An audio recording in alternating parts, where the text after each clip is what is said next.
नमस्कार, मैं मेघा हिंदुस्तानी स्वागत करती हूँ आपका माटी के लाल पर। जेडीयू ने भारतीय जनता पार्टी का साथ छोड़ दिया। जी हाँ, एनडीए से अलग हो चुकी है जेडीयू।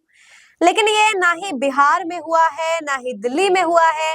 ये झटका एनडीए को दिया गया है जेडीयू के द्वारा मणिपुर में। वही मणिपुर जिसको लेकर अमित शाह कहने से बचते हैं, प्रधानमंत्री मोदी कहने से बचते हैं, कोई भी भारतीय जनता पार्टी का प्रवक्ता मणिपुर को लेकर असलियत नहीं बताता। असलियत छोड़िए, कुछ कहने की हिम्मत भी नहीं रखता।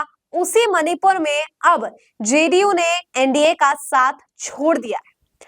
सवाल यह है कि मणिपुर में जेडीयू के अलग होने से भाजपा पर क्या असर पड़ेगा और साथ ही क्या वजह रही है जिसकी वजह से जेडीयू ने मणिपुर में भाजपा का साथ छोड़ दिया, और साथ ही भारतीय जनता पार्टी को और बड़ा झटका क्या केंद्र में नीतीश कुमार दे सकते हैं? क्या बिहार चुनाव में जेडीयू की स्थिति बदल सकती है? इन सभी सवालों का जवाब देने से पहले आपको बताते हैं कि खबर क्या है।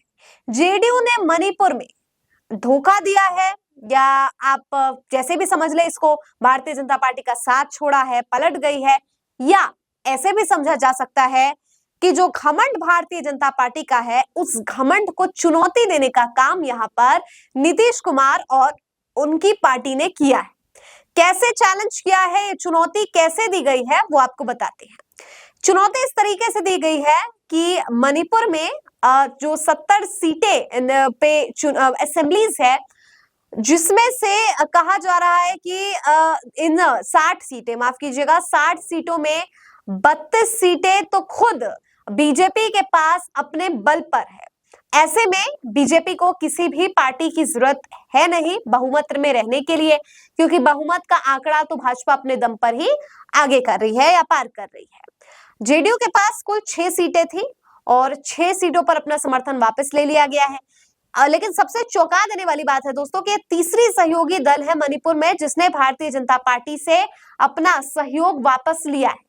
इससे पहले एनपीपी ने भी अपना सहयोग वापस लिया। उससे पहले कुकी मूवमेंट पार्टी ने भी अपना समर्थन जो है वापस ले लिया है। कहने का तात्पर्य यह है कि मणिपुर की स्थिति जो पिछले महीनों से, पिछले हफ्तों से नहीं, सालों साल से बनी हुई है जस की तस, और स्थिति और गंभीर होती जा रही है।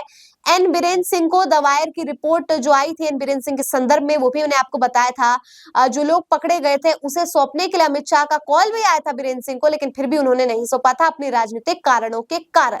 तो तमाम चीजें, तमाम कारण है जिसकी वजह से अब सहयोगी पार्टी छिटकते हुए मणिपुर में नजर आ रही है। अब भले ही उन पार्टियों के अलग होने से भाजपा पर कोई ज्यादा फर्क नहीं पड़ेगा, लेकिन उनके अहंकार को तो चुनौती जरूर मिली है और एक शॉकिंग फैक्टर, एक शॉकिंग इफेक्ट तो आया ही है। क्योंकि कोई भी इस बात को नहीं मान सकता कि वो जेडीयू, जिसकी स्थिति अभी ऐसी बनी हुई है कि अगर बिहार में जेडीयू को हटा दिया जाए, जेडीयू अपने आप से हट जाती है, तो भाजपा जेडीयू को तोड़कर उनके पार्टी के विधायकों को अपनी पार्टी में शामिल कर लेगी। यानी नीतीश कुमार चाहकर भी अभी अलग होने का निर्णय ऐसे तुरंत नहीं ले सकते। तो फिर आखिर जेडीयू में मणिपुर में ऐसा क्यों किया है, इसे आप आसानी से समझ सकते हैं। कारण एन बीरेन सिंह है, कारण केंद्र सरकार भी है, क्योंकि मुख्यमंत्री भी अपनी मनमानी कर रहे हैं, केंद्र सरकार भी अपनी मनमानी कर रही है, और बीच में सहयोगी दल जो है वो पिस रहे हैं। क्योंकि जाहिर तौर में अगर केंद्र सरकार सत्ता में है, राज्य सरकार सत्ता में भाजपा की ही है, और ऐसे में मणिपुर के अंदर कोई भी गतिविधि होती है तो सहयोगी दल पर भी सवाल खड़े उठते हैं। बीपीएससी के केस में भी आपने देखा, बीपीएससी में कैसे बिहार में जो है छात्रों का प्रदर्शन हो रहा है। ये छात्रों का प्रदर्शन केवल नीतीश कुमार के खिलाफ नहीं है, सरकार के खिलाफ है। और सरकार क्योंकि केंद्र की सहयोगी दल है जेडीयू, और साथ ही भाजपा जो है वो सहयोगी दल जेडीयू की बिहार में भी है, गठबंधन में भी है, तो ऐसे में झटका उनको भी है। मसलन डैमेज कंट्रोल करने के लिए चिराग पासवान को उतारा जाता है, प्रशांत किशोर को उतारा जाता है, लेकिन ये डैमेज कंट्रोल अभी जेडीयू या एनपीपी या कुकी मूवमेंट्स पार्टी कोई भी अफोर्ड नहीं कर सकती। मणिपुर में क्या करेगी? इसी कारण से अपने आप को अलग करना ही एक बेहतर विकल्प के तौर पर दिख रहा है, और यही कारण है कि अब तमाम पार्टियां मणिपुर में अपने आप को अलग कर रही है। क्योंकि एनडीए के गठबंधन में रहकर अगर मणिपुर में इतनी ज्यादती हो रही है और वो सहयोगी दल चुपचाप बैठ के देख रही है, तो ऐसे में आगे आने वाले चुनावों में मुसीबत बढ़ेगी, और साथ ही उनके पूरी की पूरी करियर, पूरी की पूरी पार्टी पर भी डेंट लग जाएगा। और ये तमाम पार्टियां जो है वो नहीं इस वक्त बर्दाश्त कर सकती, क्योंकि बिहार में बेशक चिराग पासवान, उपेंद्र कुशवाहा और बहुत से ऐसे लोग हैं, बहुत से ऐसी पार्टियां हैं जो भाजपा की क्लोज है या उनके गठबंधन का हिस्सा है, लेकिन जेडीयू वो डैमेज कंट्रोल जो है अभी अफोर्ड नहीं कर सकती है मणिपुर में। यही कारण है कि 6 विधायकों ने जो है अलग अपने आप को कर लिया है, जेडीयू में जो है अलग कर लिया गया है, गठबंधन टूट चुका है मणिपुर में। और ये तीसरी सहयोगी पार्टी है जिसने दामन अपना साफ करने की कोशिश की है भारतीय जनता पार्टी से अलग हटकर, मणिपुर में जो है जो मौजूदा सरकार है उनसे अपना समर्थन वापस ले लिया है। मैं आपको फिर बता दूं, भाजपा के अंक गणित पर इस पर कोई भी असर नहीं पड़ने वाला है, लेकिन घमंड को चुनौती दी गई है।